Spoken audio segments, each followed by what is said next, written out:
It's loading. It's loading. There it is. There it is. Welcome back to the season 2 of the Demand Better podcast, where we are your consumer's guide in the health, fitness, and wellness space. We are sponsored by Fit Care Physiotherapy and Wellness, where the emphasis is to focus on your fitness so you can avoid the healthcare space. I'm your host, Corona, coming to you from the concrete jungle of New York City, and joining me, as always, my esteemed co-host, Dr. Bo Babenko, who is in Erie, Colorado. Long time no talk, Bo. What's up? It's been all of 2 days now. Yeah, that's Too right. Too long for us. We should be speaking every day. And happy birthday to David Corona. It was his birthday last week. So shout out to everyone. Send him some free drinks or whatever you got. Okay, well, that's enough of that. So let me just start this. Today, we have the incredible honor of speaking to a true luminary. He is an author of the renowned book, You Thrive, How to Succeed in College and in Life. The proud father of Julian Lerner, the Wonder Years fame, and a distinguished professor of the science of happiness, the hottest class at NYU. Not only that, but he also serves on the instructional staff of the esteemed University of Pennsylvania. As a performance coach, he has worked with top-tier musicians, athletes, and executives, helping them to harness the power of a healthy psychological state to enhance their performance both at home and at work. Get ready for an enlightening conversation and inspiring as we delve into the depths of achieving success and happiness with our esteemed guests. So sit back, relax, and get ready to demand better in every aspect of your life. Let's dive into this captivating episode. With great pleasure, I am honored to introduce my friend, Dan Lerner, MAPP. How you doing? Man, I was doing great, and then you set this bar, this standard, and I was like, who's he talking about? Man, it is an honor and a pleasure to be here with the both of you. It really is. I love your work, and Corona, man, I've been a huge fan of you as a friend and a colleague and everything for, going on 20 years now, man. So, thank you for having me on. Dr. Bo, come on, what more needs to be said? Dr. Bo, there it is. Well, let me say this to you. So this is before we start. I want you to both know how I know you. I both know you from playing football. You both were teammates of mine at different times. Bo played on the football team. You played on the football team. And that's how we all kind of first met. So I wanted to put that out there. Now, with that being said, you know how excited I am about this conversation. How about you give us a brief journey into how you ended up where you are today? Oof, man. All right. How brief do you want it? This is your show, buddy. You're going to be here more than once, so do your thing. All right, let's do part one. So, I grew up in a household with parents who were professional musicians, professional classical musicians. And, so I got to watch these two people who not only were top of their game. My dad was in the Pittsburgh Symphony as a flute player. My mother was an opera singer, sang at the Metropolitan Opera, Paris Opera, all these wonderful places. But people who were really happy with what they were doing. I mean, I would watch them play and they were genuinely fulfilled, whether they were on the stage or they were at home playing with one another, or the three of us were playing. I grew up as a cellist. And, that was what I saw as the idea of success, right? Is that like, you're happy and you're on stages around the world, or you're really successful at what it is you did.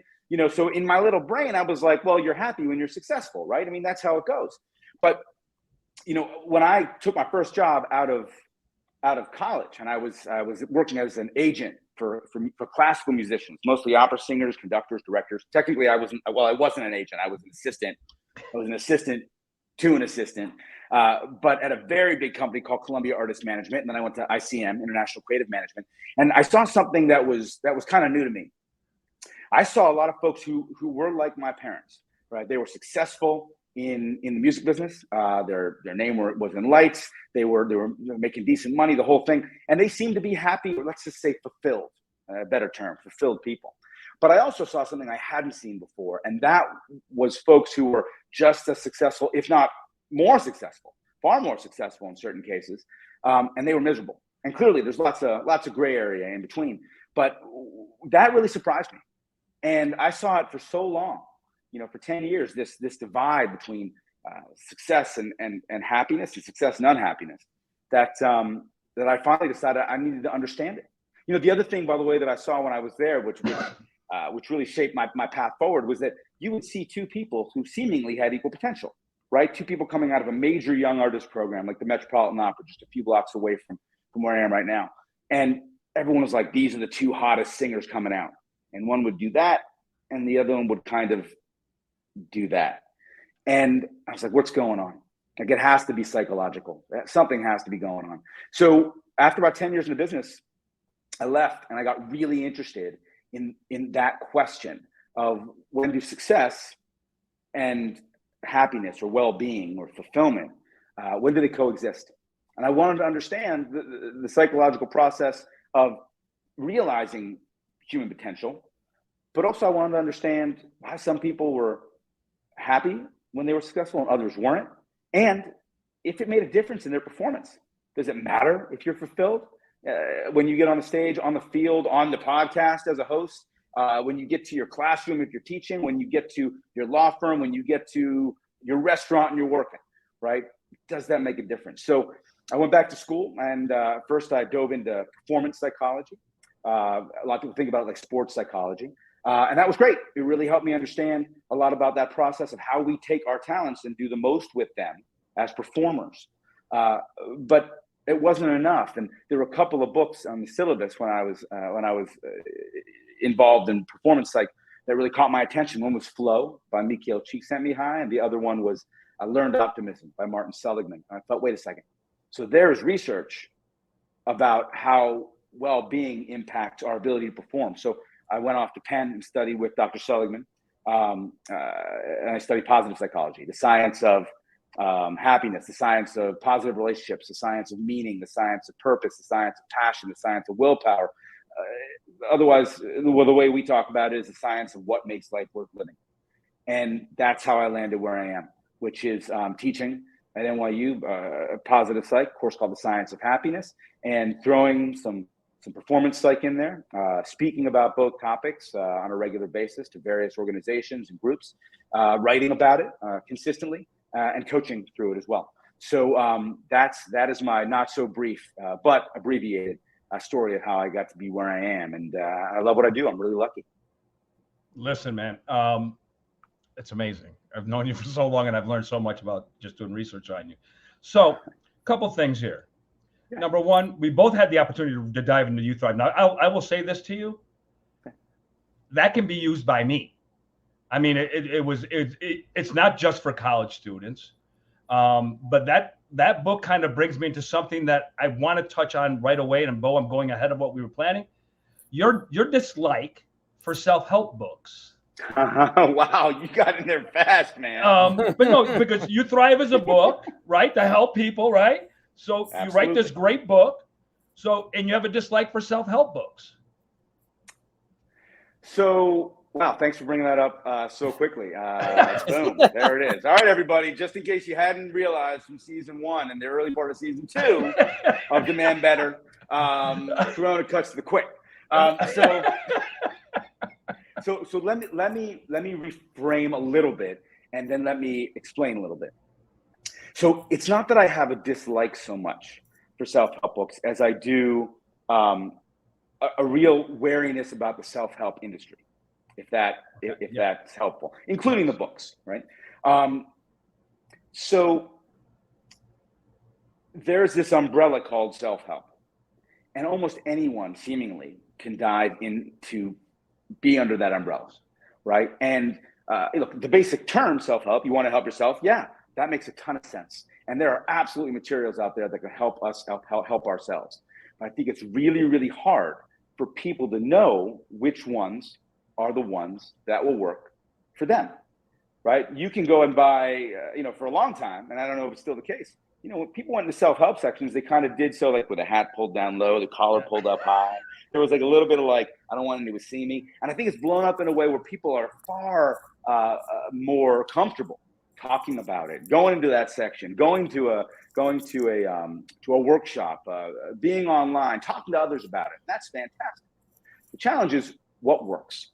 And if one self-help book worked, you would only have one self-help book on the shelf, right? But you don't.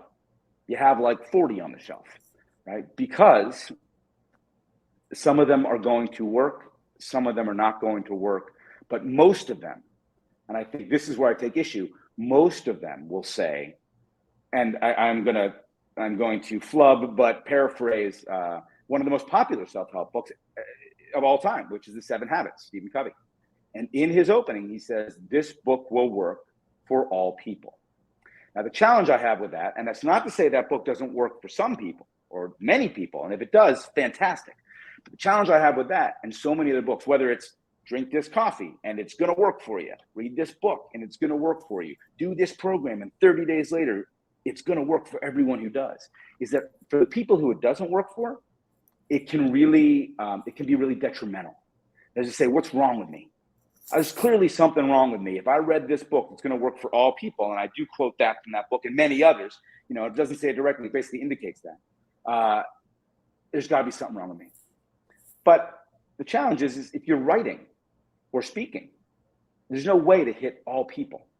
It's just not how human beings are built. So the challenge I have with the self-help industry is the generalized statement by so many folks who are there to say, this will work for you. Now, the one guarantee I give to my class, NYU, that I give to the audiences that I speak with, the one guarantee that I give them right up front is I guarantee not everything I say today will work for everyone here in this room, right? So let's say I talk about mindfulness and meditation. Lots of great research that underpins it. By the way, a lot of self-help books either have no research that they're based on, or a lot of the research is cherry-picked.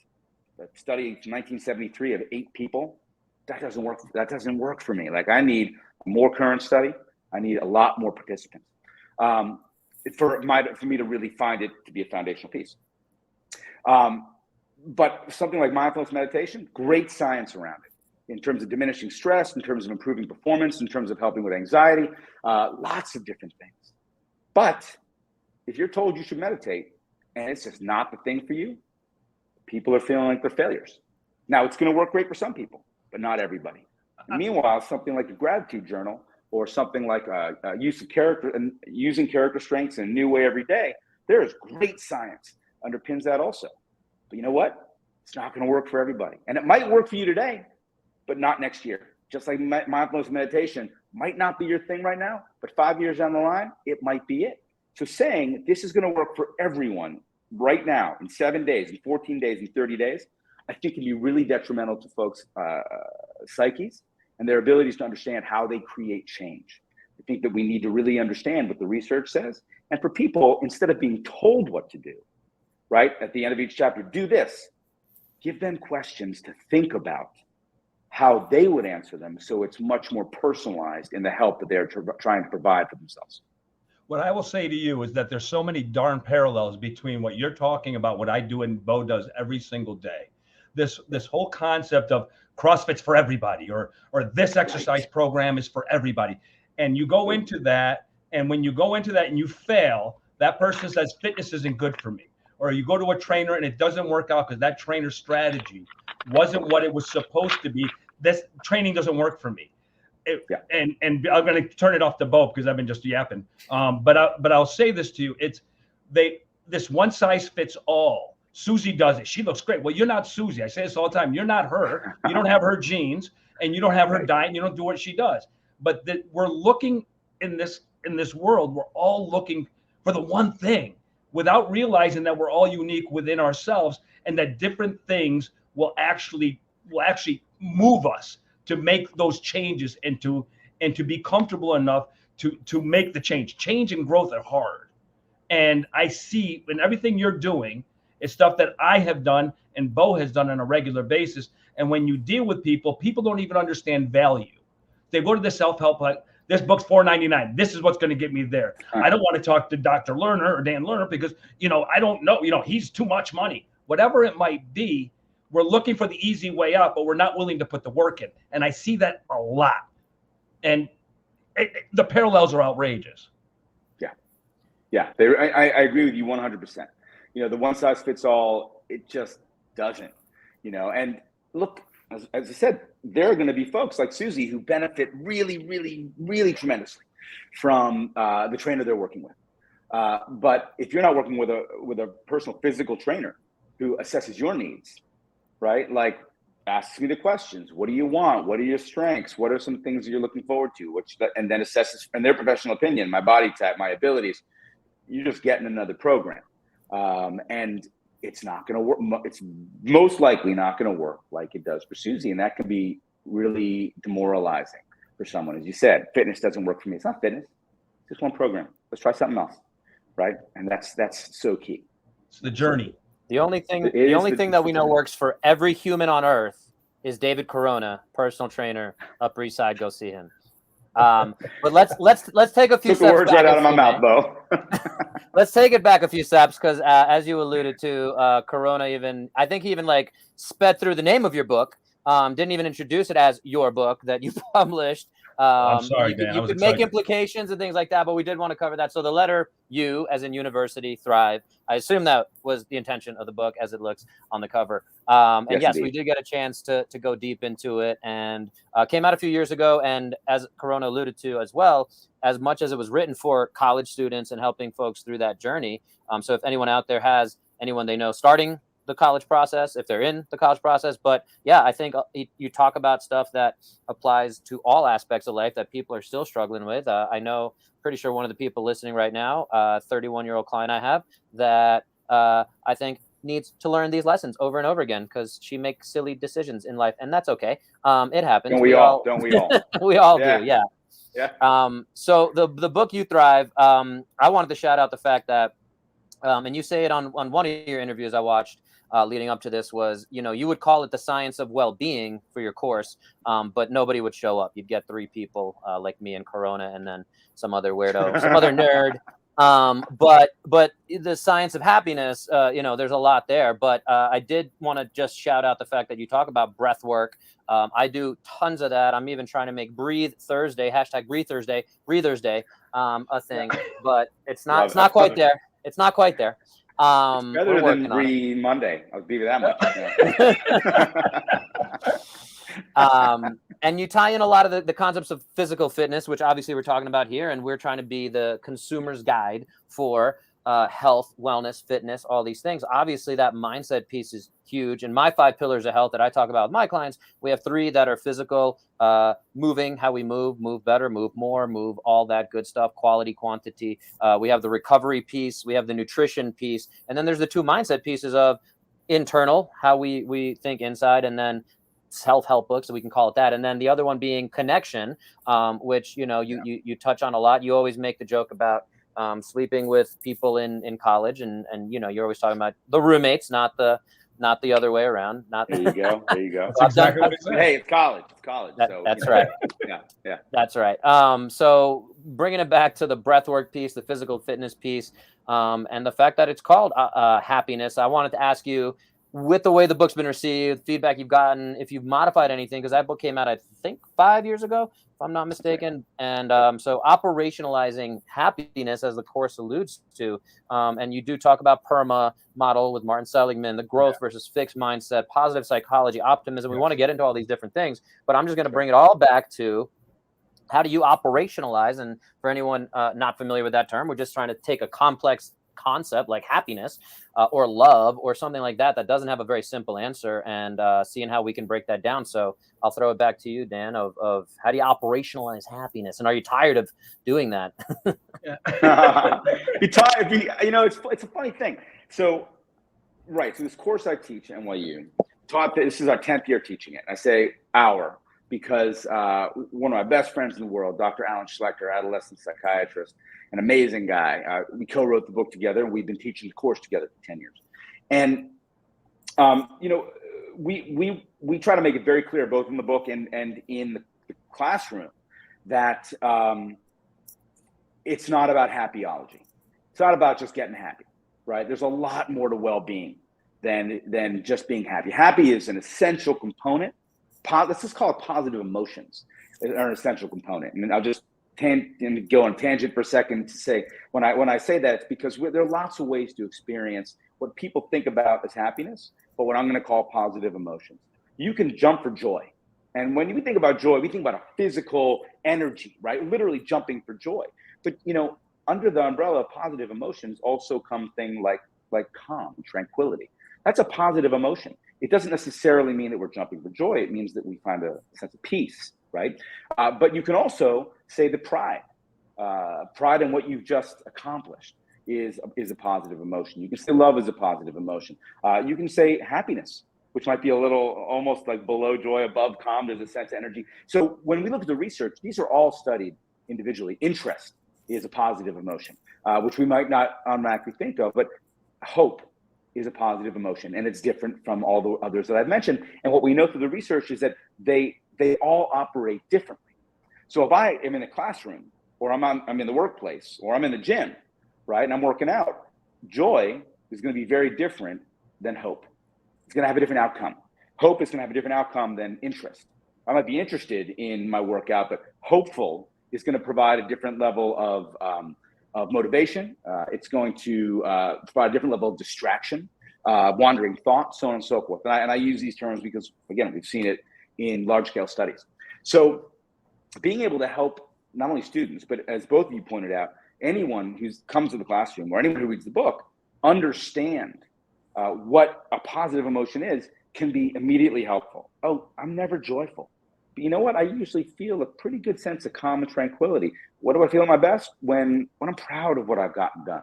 That is just as valuable in many ways as something like joy or something like happiness. So it's important people understand that so they know, as we talked about before, it's not going to be the same for everybody, right? And they can still value those things.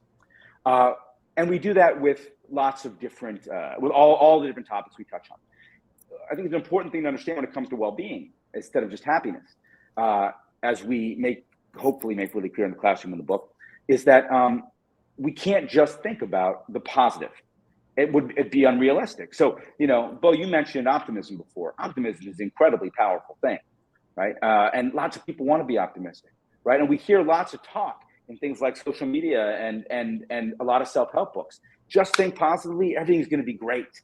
But we do know, and we explain, that being overly optimistic can have some really negative outcomes, right? Overly optimistic means I don't need to get that shot. I never get sick, right? So I don't get the shot, right? Overly optimistic could be I don't need to study because I'm going to get a great grade. And then you get your paper back and you realize maybe I should have studied some more. So understanding the array of experiences and what's right is key. But pessimism is also really important, right? It gives us some caution. Yeah, you know what? I'm afraid that with something going around, I should probably get that shot, right? Because I'm probably going to get it, right? Now, that makes us cautious. It might make us study more or prepare more in a way. It might make us train harder. If you're an athlete and you're like, I'm never going to make this team, that could be drive for I got to work harder, as opposed to, I'm going to make this team. I'm the greatest athlete out here, right? Very, very different outcomes. So we're looking at a variety of ways that we can see positive, and also let's say the opportunities for well-being, but also the challenges to well-being, which is why in the book and in the course we talk about, and this is, I referred to Dr. Schlechter before, Alan, as I call him, when I'm not calling him other things that I can't say, on this podcast. Love this man. He's the funniest, brightest, most loving guy. We also have lectures on stress and chapters on anxiety and on challenges on mental health. Because guess what? That's reality. I mean, look, what is it right now? At least as of 2019, 90% of college students were dealing with overwhelming stress every year. About 63% of them said they felt sad on campus every year. Levels of anxiety and stress have risen, and depending on the study you look at, between 3- and 5-fold over the past decade, not just on campus, but for everybody. And if we don't prepare ourselves to know that's stress, that's anxiety, ooh, that looks like mild depression, we're going to be living in this false world of, I'll just think it's going to be great, and it's going to be great. But sometimes we need some help. And sometimes we need to think about it differently. And sometimes, let's say always, understanding the landscape, both on the positive and on the challenges, is going to be key to finding well-being in our lives. Yeah, one of my favorite songs ever, Mose Allison, I don't worry about a thing because I know nothing's going to be all right. That's that's awesome. I got a 2-part question here for you. Okay. Yeah. And part 1 has to do with my age, right? And back when I was younger, when I was a kid coming up, I was David Corona, ladies and gentlemen. By the way, when I met him, he was like 30-something, and now he's like 19. 90. Like 90. David Corona just continues to get younger. He's like Benjamin Button. with that being said, my generation, when I came in, I was trying to make people, because I went to an all-white school, so I was trying to always fit in, whatever it took me to get in, to get by, to be happy. Our generation, at least my generation, was the suck it up generation. You work hard, you'll be happy at some point, but you work hard, you'll get married, and then you're going to be happy. It wasn't about being happy today. It was about being happy in the future and getting that job.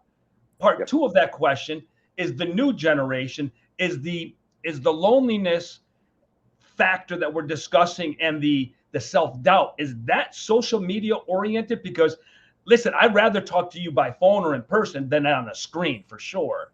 And I'm not sure if the relationships are totally different. Being with someone, there's emotion there. Come up, give you a hug, like, hey, what's up, man? You know, there's a positive emotion within that you don't get from a screen. So that's right. The generations are very different, and it's very interesting that where we are right now and what you're discussing. Right. No, both great and both big questions. So can we start with number two, since it's it's the most recent, and then we'll back to number one, if that's okay. So I'm old. I might forget my thought. Go ahead. Oh, note that down. Would you? I forget it too. So what are my hands doing right now? Probably resting on the table. They could be, but the fact is that you don't know that I'm actually gesticulating, right? I mean, if I were to stand up and do it, you'd see my hands. This is a family show, Dan. This is a family show. I didn't bring that. That's on you. I said nothing. But the fact is, if I back up and you see my hands, there is an energy to them, right? So to your point, Corona, like if I'm with you and I'm bouncing on my toes, right, and I'm using my hands, right, as any good Italian or Jew would know, not to New Yorker. New Yorker. There you go, New Yorker. Yeah, you got a problem with that? So when you see body language counts, right? In fact, and I might flub this number, but when it comes to communication, the actual words that we use, the words that we use only count for about 7% of total communication, right? The tone that we have, the way that we emphasize certain words, right? So we're texting each other, we're not getting any of that. Right now, we have this, I like to think, like wonderful energy here. Not getting any of that. Only 7%. I have to go back and double check that, but it's Jane. I'm totally blanking on her name. University of Michigan. Anyway, so when we look at the way that we communicate, literally look, it's changed.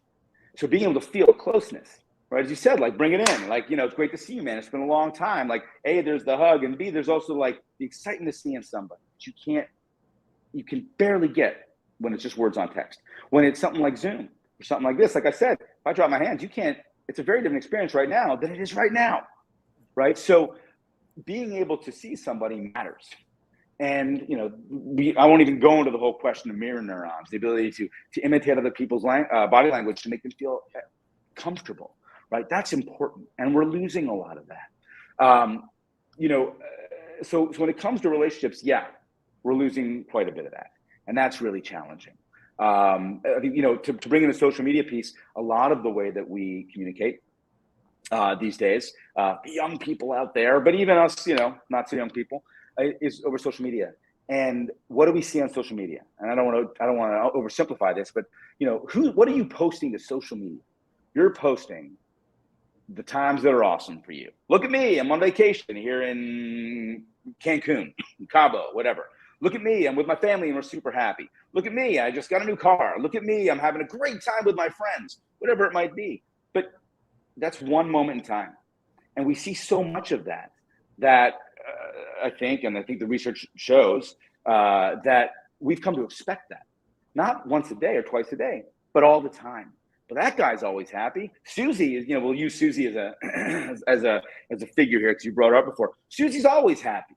Susie's always somewhere cool. Susie's always doing something really amazing. And so we get to expect that level. When it comes to relationships, always with their friends, traveling with their friends, dining with their friends, having a wonderful time with their friends. I'll tell you a funny story. I took my son to Europe last summer for the first time. I was super excited. I lived in France for almost a year. I have a lot of friends over in Europe, and I was dying for him to see. He was 14 at the time. Looking forward to watching his face as he experienced new things. And we were about to get on the plane. We fly into Paris, and we hear, excuse me, behind us. And we turn around, and there's a young fella, early 20s, being wheeled through the crowd in a wheelchair. And we're like, of course, we get out of the way. And, he goes right on. He goes on first, and that's great. And then we board. And I fly a lot, so I got upgraded. I'm not a fancy guy, but we got upgraded. And so we're about to get in our seats. And the same guy who was in the wheelchair comes sprinting down the aisle and jumps into one of the seats and puts it all the way back, so you can lay back in the seats. And he hands us the phone. He goes, "Hey, take a picture of me." And I'm like, "Okay." And I take a picture of him. And he goes, "Thanks." And he runs right back to the back of the plane. And my son Julian goes, "What just happened?" And I'm like, "He's going to put that on Instagram, guarantee it." So why you're wondering why everyone has like great stuff or great clothes? They return the clothes. Those tags are still on, right? They take pictures in places, and you think that's reality, but it's not reality. But it sets a standard for us it's almost like airbrushing the photo. It's impossible to meet. That's an issue. So yeah, social media is a challenge, and I would argue that it may be, and I'm not a fan of absolutes, so I'm just going to say it may be the most influential factor on why our levels of happiness are down, stress and anxiety are up, because we think that seeing people on Zoom or an Instagram is almost like communicating with them. We think that seeing them that's what their life is, but it's not, and we're losing out. So standards going higher, and we're getting ever more challenged by those standards. Right? Yeah. Now I can go back to question one if you'd like, but I'll let you all guide this. You have a question, Bo? I was going to say one of the things I liked, and again, in terms of operationalizing happiness or wherever we are with that, but picked it up from Ben Bergeron, another podcast person. I did look up the 7% statistic, by the way, before I forget. Use this Google thing here. And it's attributed to Albert Mahrabian, a researcher of body language. He said 55% communication nonverbal, 38% vocal, 7% words only. So that goes back 90% figure. It's a 55-38-7 formula. Not very sexy. Anyway, but what I found that incredibly sexy. But I'm a total nerd when it comes to this stuff. Seriously, I'm like getting a little flushed right now. That was super hot. You're blending into the mahogany. The rich mahogany and my many leather-bound books. If anybody is listening only on, you got to check out the YouTube version because Dan's got a great setup going there. But the thing I was going to bring up was. An interesting measure with these conversations about connection recently is how many people could you hug for more than 5 seconds in your life and not feel awkward and not feel like what is happening here? And that measure is a really interesting way to that I've heard recently of again saying, oh, I could think of at least 10 people right off the top of my head, and if you're not lucky enough to have 10, then are the 5 that are in there enough and things like that. So I don't know, have you heard anything like that? Any does that tie into any of your teachings? Wait, say one more time. So how many people could you hug for more than 5 seconds without it being awkward? That's interesting. Well, let's put some parameters here. I assume that you have to know everyone you hug, right? You can't just walk up to someone and just be like, I'm hugging you right now, right? Because awkward for who? For them or for me? Because I'm a hugger, man. I'm a hugger. But 5 seconds is a good. No, that's a funny one. We've not talked about that.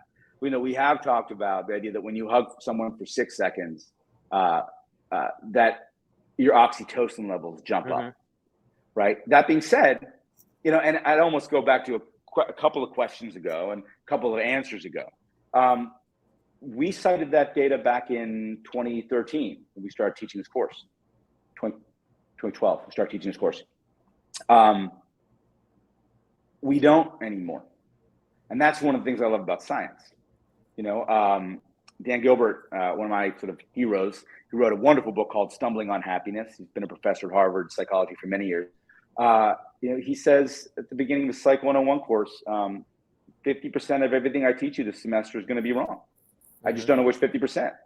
That's said in every medical school as well. There you go. And so glad that it is, right? Because things change.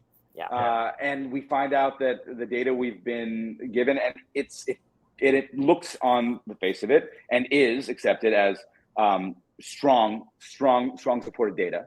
But we find out different things. World was flat until about 500 years ago, right? And all of a sudden, it's not anymore, right? We find out different things. And so I think that's really important. So the 5-second rule, the 5-second question, it brings me to a lot of different sort of tentacles. One being, why are you hugging them? Another one being, the idea that we can only have so many friends that are close to us before we have to ask the question of, are we spreading ourselves too thin? So, I think that goes back to the idea of, what do you do? Who are you? So if we were to say to the audience, the more people you can hug for 5 seconds, I'm not saying it's what you said, but if we were to say the more people you feel comfortable hugging for 5 seconds, the better. What if you're an introverted person? What if you're someone who shies away from physical contact, but you feel a closeness with someone in a different way by having an intimate conversation with them? And that is how you express yourself, right? Being able to share something with them. Like, I could hug lots of people. Doesn't mean I'm going to share some of my more private thoughts with them. And so for some people, that's going to be more or less important. The idea that we might not have contact with this larger community. I see a lot of people, right? I have 1,000 students a year, right? And I do not initiate hugs with any of them as much as I'd love to, because some of them are awesome, right? But I've had a number of students who are like, can I give you a hug? And I'm like, I'm in the classroom, there are 500 people around. Yeah, man, give me a hug. It's cool, right? So I'm comfortable with that. Not everyone's comfortable with that. But I also have to be aware of my surroundings. So there's so many factors that come into play whenever I think about a data point like that I take it with a big grain of salt, knowing that could work for a lot of people, but given all the other circumstances, I wouldn't want to put it out there and be like, find lots of people to hug 5 seconds, because might not be right for them, might not fit the circumstances, so on and so forth. Okay, so I want to go back to my question, because I'm very curious for my generation of people. So the us suck it up and you'll be happy later. Yeah. How do you talk to this generation here and with those people? Because I see a lot of heavy divorce now in my generation of people. So I'm just wondering, with the happiness thing and the way we were brought up, how that works in terms of the happiness quotient, as we would say. Sure. So, I guess I look at it a couple different ways. And it's funny you bring that up, because for some reason it's stuck in my mind, and I probably read it during high school. But the New York Times Magazine had an article, high school is like, 160 years ago, right? It had an article on the golden parachute and Goldman Sachs. And I remember reading this article, but what I remember really standing out was, they have like bolded quotes that they want people to really walk away with. And it was a guy who said, I never got a chance to see my kids grow up because he was working so hard. I never got a chance to see my kids grow up, but now I get to see my grandchildren grow up, right? Because he had worked at Goldman for whatever it was, 20, 25 years, 30 years, and then like exited with never had to work a day in his life. And I remember reading that being like, oh my Lord, I would never, ever define that as success for myself, right? When I have kids, which now I do, but even back then, as a teenager, I want to spend some time with them. That's going to be really important. Now, again, not saying it's for everyone, but I remember that sticking with me, being like, could never do that. And yet you're right. The idea that, we have to work, and we'll get to a place where we're happy later was, and still is to a great extent, a very influential way of thinking about success and happiness. So I guess the way that I come at it is, again, through the research, because what we will argue in the classroom and in the book, and I think what science shows, and not 100%, by the way, I tell my students, if you ever use the word always, never, everyone, or nobody, I'll fail you, right? It just doesn't work in this class unless we're talking about Corona and his ability to, just make people, into 10 times what they thought they could be. But in in our classroom, we depend on the research. So if we look at a piece of research and we see that priming someone with positive emotion, right, as researchers did at a major university, that is to say, they had them think of the happiest memory they could for 45 seconds. Really sit with it, envision it. Where were you? Who were you with? What were you doing? What did it feel like? And then they would put them through tests of creativity, for example, right? Like, how many different uses can you think of for this AirPod case, right? They would, on average, find about 70% more uses for that AirPod case. If they prime them with positive emotion the same way, happiest memory you can, 45 seconds. And then they gave them tests of memory, right? They taught them words in a foreign language. They would retain, on average, not all, some more, some less, about 30 to 35% more words in that foreign language than their non-primed peers. So when I'm able to look at those kind of statistics about creativity, about standardized testing, and how much better people tend to do, not always, but they tend to do when they're primed positive emotions. Doctors, how they are just as accurate as their non-prime peers, but they are faster in their diagnosis, up to 21% faster.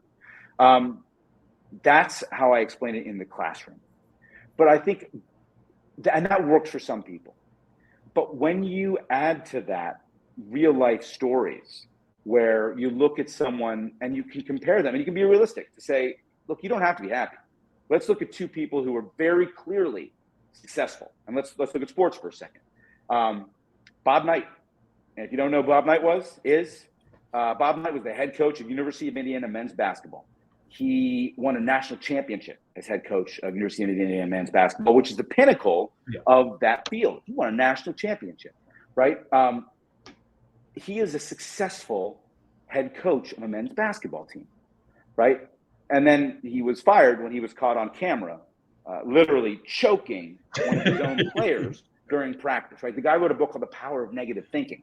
Like, so there are ways to be successful without necessarily being positive or being happy. And by the way, for all you out there, providing you don't have sensitive ears, if you go and Google, not right now, by the way, I always tell my students that, like, because you will Google it. They will Google it, right? No, I'm like, not now.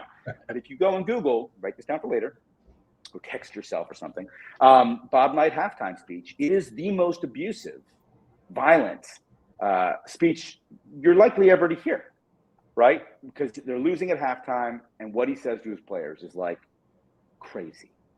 But if you look at someone like Coach K, Mike Krzyzewski, recently head coach at Duke until he retired, and has 5 national championships as head coach. He has 3 Olympic gold medals, if I remember correctly, as head coach of that team.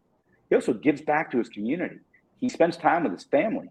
He has a not-for-profit, right? He has said, I do not want my players stressed because that is not how they play their best. He had all his players one year have a basketball signed by all the people they were grateful to that helped get them to where they are, right? And they would carry that around. Not carry a ball around someone tried to knock out of their hand, but rather carry around something so they felt gratitude. And he's been very successful. So I'm not going to say that you can't be successful without being happy. But I think if we look at folks like that and other comparisons, Steve Jobs versus Richard Branson, Whitney Houston versus Maya Angelou, or not versus, but in contrast with Oprah Winfrey, right? We have people who are very successful and unhappy, and people who are very successful and happy. There's a choice, and you don't have to choose success before happiness. Often, what we're finding in the research and in the stories we're able to share is that that being able to find well-being, or let's say, step back, to have positive emotions before they go out and they use that on the pathway as part of their pathway to success, they are often more likely to realize that success, right? So highlighting those things matters. That's awesome. Yeah, and I sent that Bobby Knight speech in the comments, so if anyone wanted to use that, and we'll put it in the show notes later. So yeah, that's great stuff, Dan. I want to see if we can wrap it up a little bit, be respectful of your time and the listeners' time, so we don't go too long. Unless Corona, I'm sure, well, like he said, alluded to, and I know we talked about offline the fact that we got days of material here, but this is the Demand Better podcast. We're trying to demand better from happiness, from self-help books, all that kind of stuff. Do you have a takeaway of something somebody could do listening of, can I assess my happiness? Is just, we could just easily say, go read your book. Other than reading your book or working with David Corona, how else can we be happy? That's pretty much it, though. Always. And not never. necessarily in that order either. So, I guess there's so many different ways to look at this. And I really appreciate the fact that, Bo, you mentioned before that you have kind of a matrix for well-being yourself, right? And there are lots of different matrices out there, and many of them have been studied. And I'm not going to say, one is better. There's no best, put it that way. I think what matters is what works for you. That being said, you did mention PERMA before, and that's the matrix of well-being that we tend to talk about in class. I tend to use, and in part for a number of reasons, in part because of something you brought up. How can I measure it? PERMA is an acronym. It does come from Dr. Martin Seligman, a kind of mentor of mine, teacher of mine, and sort of known as the father of modern positive psychology. He's the former president of the American Psychological Association. The guy has real cred. Not just I stepped in and decided happiness is everything. Like, he's been at this studying depression and stress and anxiety and well-being in all its forms for many years. The acronym PERMA stands for 5 things. The P is for positive emotion. And as I explained before, it could be lots of different ways to experience positive emotion. The E stands for engagement. A lot of you know it as flow, kind of being in the zone when you lose track of time and you're like, whoa, where'd the time go? It's basically where challenge meets skill. So you're not too challenged, stressed out, but you're not bored, meeting right in the right place.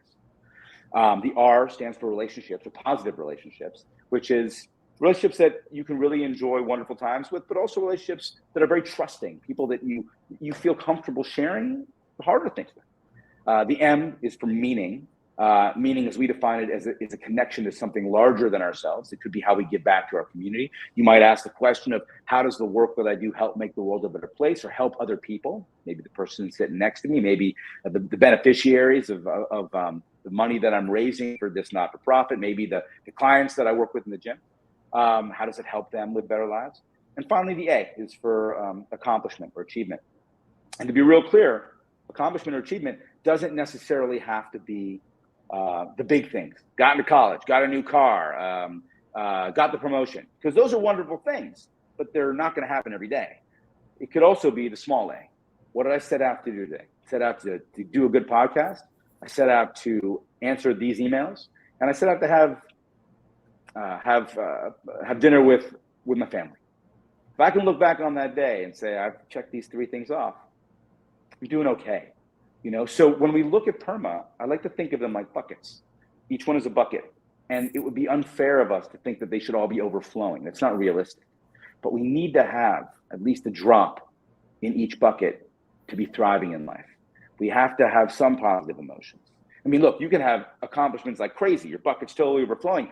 If you don't have anyone to share it with, like the relationships bucket, and that's bone dry, really hard to be thriving in life. So, if we're not doing well, and I don't want to say that always, because there are mental health concerns that a lot of people are dealing with, which also need to be dealt with in addition to something like PERMA, which allows us to go beyond baseline and zero, from negative into positive.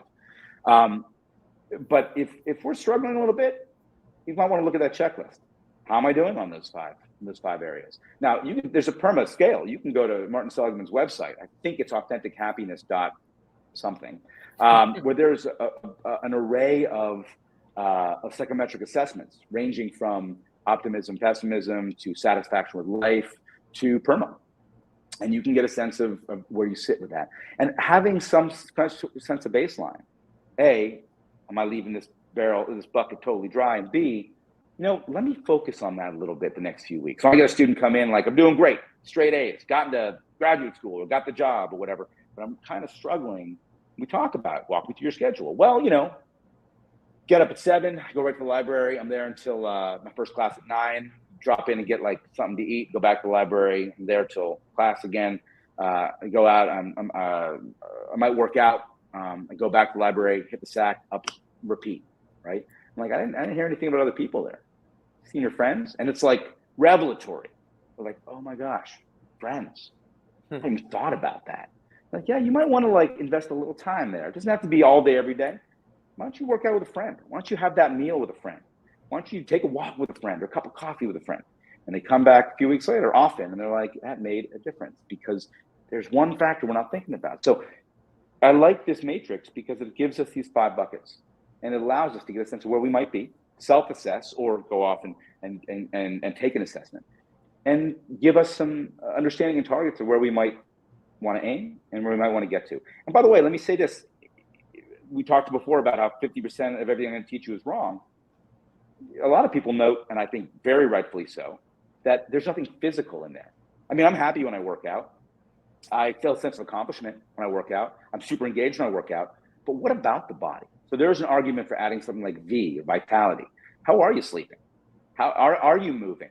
How are you feeding your body?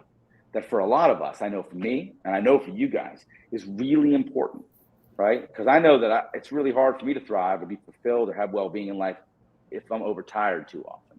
That's a really important factor. And there are times when I'll come home and I'll look at my family and they'll be like, you should go to the gym. And I'm like, why? Right? And then I come back and I'm like, oh my God, I'm sorry. I'm such an asshole. If I don't work out like at least 5 days a week, I'm just not feeling me. So that's something that comes into play too. But that's it. It's that we're complex human beings. Not so complex, that we can't allow ourselves to look at it in such a complex way that we can't get a handle on. But if we get some basic factors down, some basic buckets down, it might allow us to get a sense of where we are, where we're doing well, which is important. People don't do that often enough. Where am I doing well? But also where we can shore things up a little bit too. If one of your buckets today was to come in and do a good podcast, I think we've accomplished that. I think. Oh yeah. That was my only bucket. So one of my buckets is, as a new dad with a 10-month-old, is dad jokes. Ooh. And I was very sad, having watched a lot of your talks leading up to this, that you did not use your dad joke about what rhymes with Goldman Sachs. So. Oh man, that's right. You're out. I'm so sorry. I will use that one next time. You want to say it now? Do you want to do the joke now? Well, it's tough to do it when you're not in the moment. It's kind of like a boutique joke. Let me do it differently. In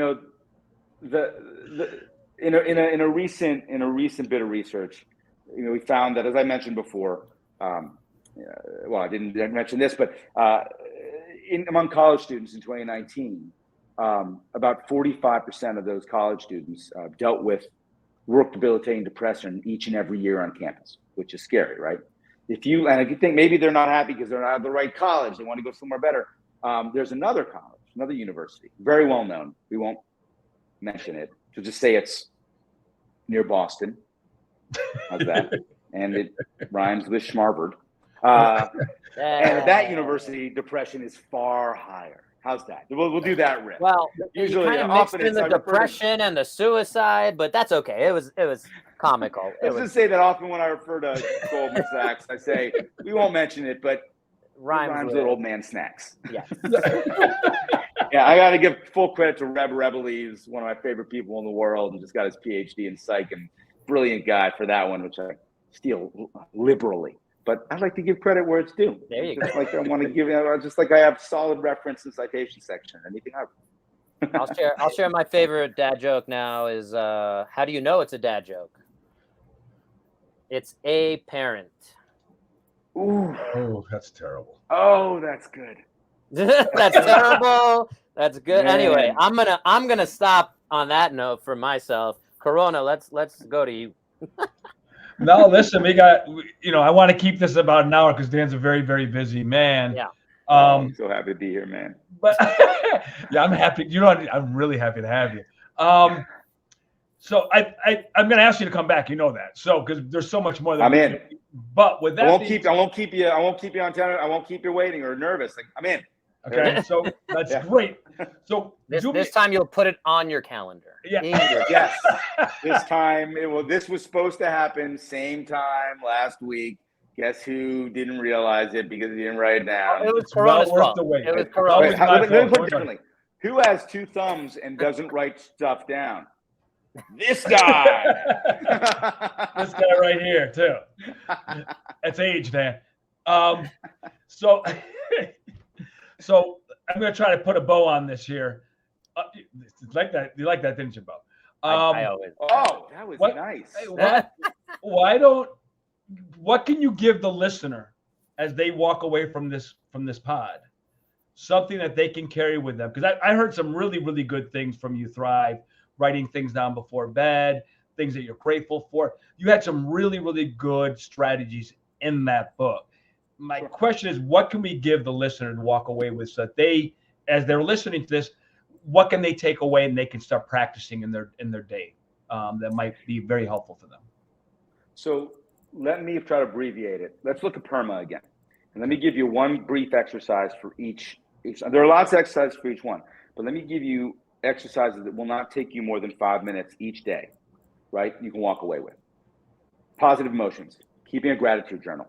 Write 3 things down at the end of each day that you're grateful for and why. 1 sentence each. I'm grateful for Corona and Bo because I had a great conversation with them today, and it was just so much fun to be able to interact with friends and share the information. Period. The end. Right. I'm grateful for my dogs because when I got home today, I was able to go for a walk after a stressful day. Made me feel better before I walked back in the house. Whatever it is, 3 things and why. Right. It might be tough for you, but over the course of finding about 30 days, what we're learning is it retrains our brain, rewires our brain to see the world differently. There are not 3 things you're grateful for. There are 30 or there are 300. You're just not noticing them. When someone helps someone else, if they fall on the ground or pick something up for them, we just forget about that. Write that down. Right? That is a really nice way to raise levels of positive emotion.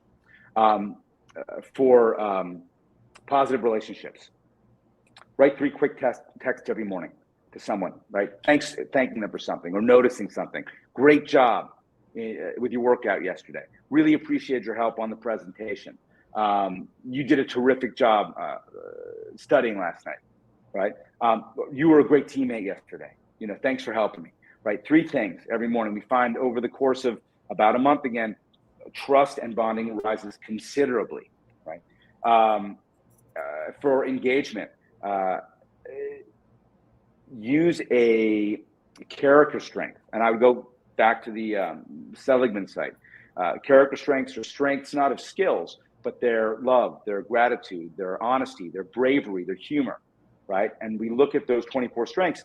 And when we're assessed to find our top, what we call our signature strengths, when we use one in a new way every day, we're far more likely not only to raise our levels of well-being, but when we insert it into something that we're doing, studies, work, a project, we're far more likely to be engaged, in that project, and also to realize the goals we set. So figure out your character strengths and use them in a goal or in a project that you're working on, in the workplace, with your family. When it comes to meaning, ask yourself one of the 2 questions I suggested. How does the work that I do help make the world a better place? Or how does the work that I do help other people? And don't just ask yourself. Sit around the dinner table with your family and discuss it. Bring it back to your workplace. Ask that question to your team, right? We see meaning go through the roof in research that we saw come out of University of Pennsylvania. So being able to discuss those things can be helpful. And finally, with accomplishment, like I said, give yourself 3 things in the morning. And keep them easy. I want to get my laundry done. I want to clean up my room. I want to work for a half an hour on that presentation, not for 13 hours, right? And check them off. And you're far more likely to realize you've actually gotten something done that day.